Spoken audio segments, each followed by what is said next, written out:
انہم آمنو، اور اگر وہ ایمان لاتے اور تقوی اختیار کرتے، پرہیزگاری اختیار کرتے، لمثوبۃ من عند اللہ خیر، تو اللہ کے پاس سے بہترین بدلہ پاتے، لو کانوا یعلمون، اگر وہ جانتے۔ ان آیات سے متعلق تفسیر پچھلے ہفتے ہو گئی تھی، لیکن کچھ باتیں رہ گئی تھی۔ ان آیات میں جادو کا ذکر ہے۔ انہیں تو یہ چاہیے تھا کہ یہودی تورات پر عمل کرتے، لیکن انہوں نے تورات پر عمل نہیں کیا، البتہ انہوں نے جادو کو سیکھا اور جادو کے پیچھے پڑ گئے۔ انہوں نے جادو کو دو طریقے سے سیکھا۔ حضرت سلیمان کے زمانے میں جنات، شیاطین اور انسان ہر ایک ملے جلے رہا کرتے تھے۔ جس طرح ہم آپس میں یہاں بیٹھے ہیں، اسی طرح وہ آپس میں ایک دوسرے کے پاس بیٹھا کرتے تھے، آپس میں ملاقات بھی جب چاہتے جس سے چاہتے کر لیا کرتے تھے۔ ہم اگر چاہیں ہم ایسا نہیں کر سکتے۔ یہ تو ہو سکتا ہے کہ ہمارے پاس کوئی جنات بیٹھا ہوا ہو، ہمیں نظر نہ آ رہا ہو، لیکن ایسا نہیں ہو سکتا کہ ہم جس سے چاہیں اور جب چاہیں جنات سے بات کر سکیں۔ لیکن حضرت سلیمان علیہ السلام کے زمانے میں جنات، شیاطین، انسان تمام کے تمام گھلے ملے رہا کرتے تھے۔ تو ہوا یہ کہ انہوں نے جنات اور شیاطین سے جادو کو سیکھنا شروع کر دیا۔ اس کے ذریعے کیا کرتے تھے؟ اس کے ذریعے وہ میاں بیویوں کے درمیان میں جدائی کرتے تھے۔ اور دوسرا، اللہ رب العزت نے یہود ان کو آزمائش میں ڈالنے کے لیے دو فرشتوں کو بھیجا۔ ایک فرشتے کا نام ہاروت ہے اور ایک فرشتے کا نام ماروت ہے۔ یہ دو فرشتے ہیں، ہاروت اور ماروت۔ یہ دونوں یہ کہا کرتے تھے کہ بھائیو یہ بھی سمجھ لو کہ اللہ رب العزت نے ہمیں تمہیں امتحان میں ڈالنے کے لیے بھیجا ہے۔ جو علم ہمارے پاس ہے اس کو نہ سیکھو، اگر سیکھو گے تو تم کافر بن جاؤ گے۔ لیکن اس کے باوجود جب انہوں نے یہ بھی کہہ دیا کافر بن جاؤ گے، مانتے نہیں تھے، کہتے تھے دیکھی جائے گی، اور سیکھا کرتے تھے، جادو کو سیکھا کرتے تھے۔ تو انہوں نے دو فرشتوں سے جادو کو سیکھا، اور اسی طرح موقع کا فائدہ اس طرح اٹھایا کہ حضرت سلیمان کے زمانے میں جب ملے جلے رہا کرتے تھے جنات اور انسان، تو انسانوں نے جناتوں سے سیکھنا شروع کر دیا۔ آج میں آپ کو بتاؤں گا کہ جادو کسے کہتے ہیں، جادو کی حقیقت کیا ہے، جادو کتنی طرح کا ہوتا ہے، کیا جادو کی اصلیت ہے، اگر جادو ہو جائے تو اس کے توڑ کا علاج ہے، یہ چیزیں بتائی جائے گی آج۔ تو جادو کہتے ہیں ایسے اثر کو جس کا سبب پوشیدہ ہوتا ہے، انسان کو پتہ ہی نہیں ہوتا اس پر جادو ہو جاتا ہے۔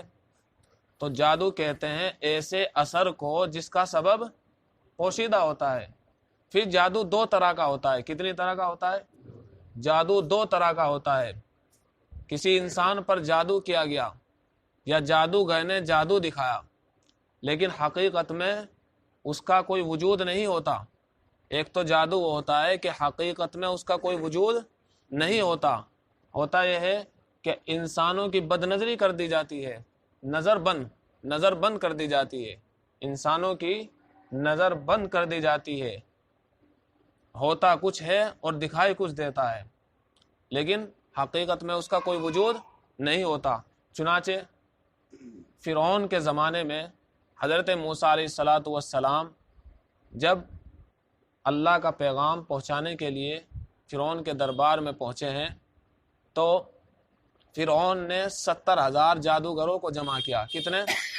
70,000 جادوگروں کو جمع کیا۔ انہوں نے اپنا جادو کس طرح دکھایا؟ اپنی رسیاں ڈال دی، رسیاں جو ڈالی تو تمام کی تمام رسیاں ایسے ہلنے لگی اور تمام سانپ بن گئی۔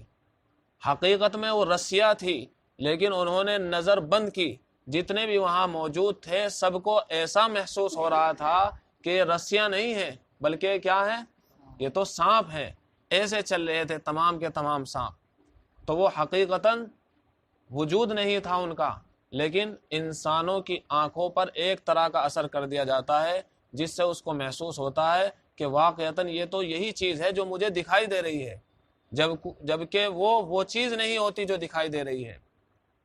تو ایک صورت تو یہ ہوتی ہے جادو کی، اور ایک صورت یہ ہوتی ہے کہ حقیقتاً اس کا اثر ہو جاتا ہے، حقیقتاً اس کا وجود ہوتا ہے۔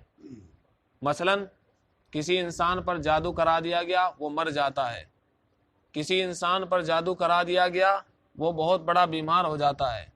چنانچہ آپ صلی اللہ علیہ وسلم پر بھی جادو کرایا گیا۔ لبید ابن عاصم ایک یہودی تھا، اس نے آپ صلی اللہ علیہ وسلم پر جادو کر دیا تھا، اور آپ صلی اللہ علیہ وسلم پر بھی جادو کا اثر ہو گیا تھا، آپ صلی اللہ علیہ وسلم پر بھی جادو کا اثر ہو گیا تھا۔ سوال یہ پیدا ہوتا ہے کہ نبی پر جادو کا اثر کیوں کر ہو گیا؟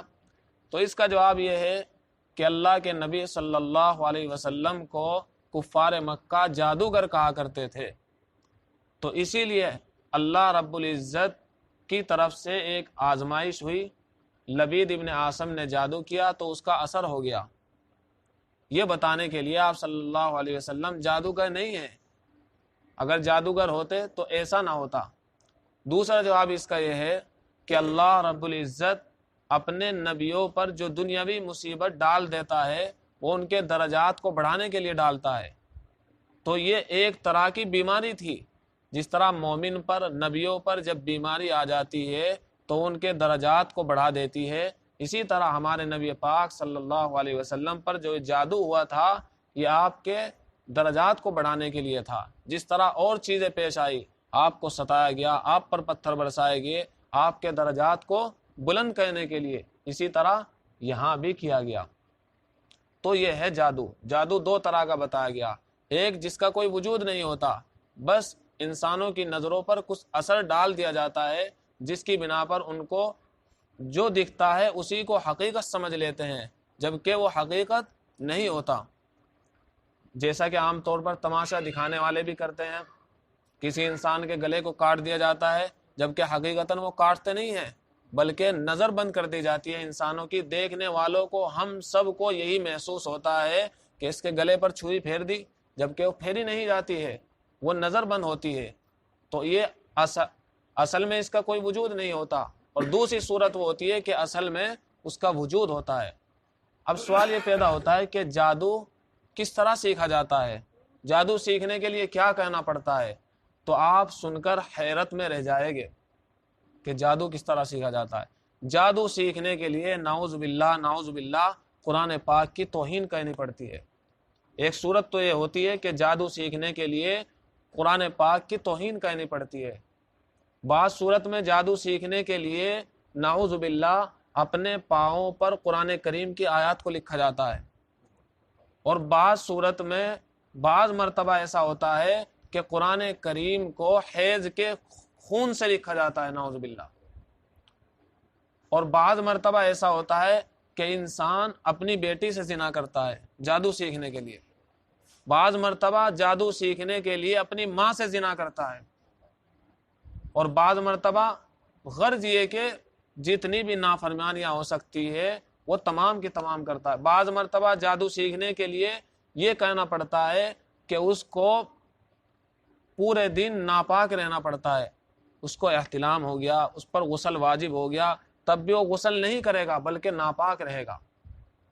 اب ہوتا یہ ہے، شیطان جس کو دیکھتا ہے کہ یہ کفر میں سب سے زیادہ آگے ہے تو شیطان اس کو اپنے طرف سے الہامات ڈالتا ہے اور اس کو جادو سکھا دیتا ہے۔ شیطان جادو اسی کو سکھاتا ہے جو جتنا بڑا کفر کر کے آتا ہے، جتنا بڑا کوئی کفر کر کے آئے گا شیطان اس کو اتنا ہی بڑا جادو سکھائے گا۔ اب اس جادو سے ہوتا کیا ہے؟ نہ دنیا کا فائدہ اور آخرت کا تو فائدہ ہے ہی نہیں، ایسا جادوگر کافر ہو جاتا ہے، ایسا جادوگر کافر ہو جاتا ہے۔ ایسے جادو کے ذریعے نہ دوسرے کا فائدہ ہوتا ہے نہ اپنا فائدہ ہوتا ہے، بلکہ ہوتا یہ ہے کہ دنیا میں فساد مچ جاتا ہے۔ اس نے اس کی بیوی کے درمیان جدائی ڈال دی، اس نے دو بھائیوں میں لڑائی کروا کر ایک دوسرے کا قتل کروا دیا، اس نے دو مسلمان بھائیوں میں آپس میں لڑائی کروا دی۔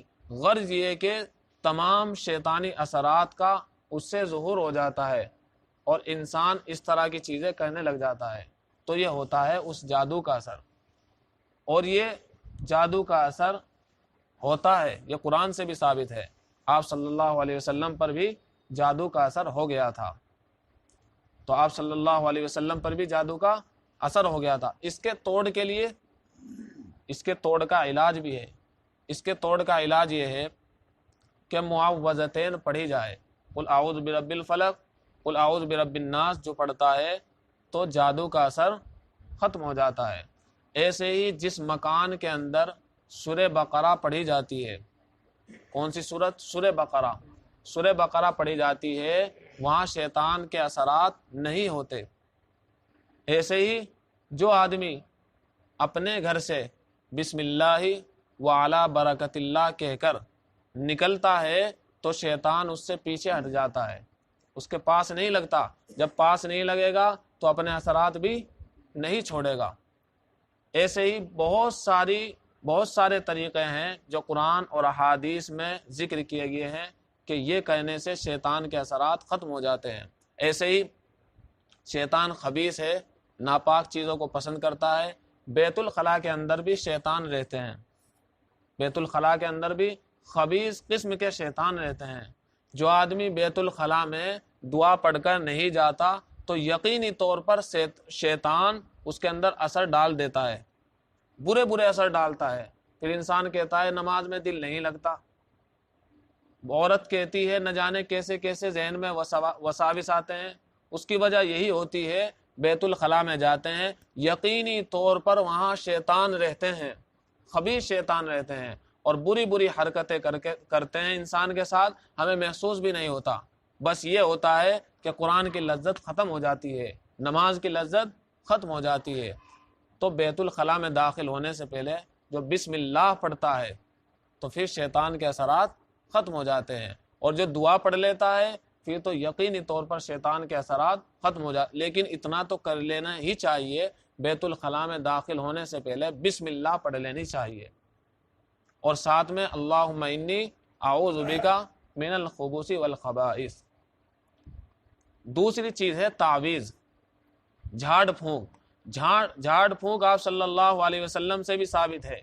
آپ صلی اللہ علیہ وسلم قرآن پاک کی آیات کو پڑھ کر اپنے اوپر دم کیا کرتے تھے۔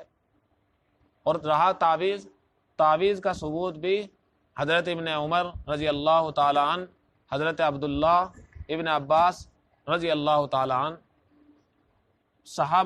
ان صحابہ اکرام سے ثابت ہے کہ تعویذ دیا کرتے تھے۔ لیکن تعویذ کون سا جائز ہے؟ تعویذ وہی جائز ہے جو قرآن اور حدیث کے مطابق ہو، اور جس میں شریعت کی چیز نہ ہو، کفر کی باتیں ہو، ایسا تعویذ ناجائز ہے اور حرام ہے۔ اس کو لینا بھی حرام ہے، اس کو لکھنا بھی حرام ہے۔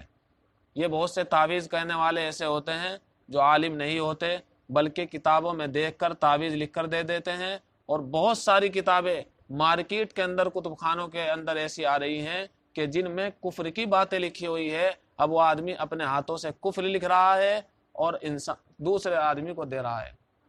اور یہ بھی سن لینا چاہیے، میں اپنی بات کو ختم کر رہا ہوں، یہ بھی سن لینا چاہیے کہ تعویذ اصل نہیں ہے، بلکہ اصل ہے پڑھنا۔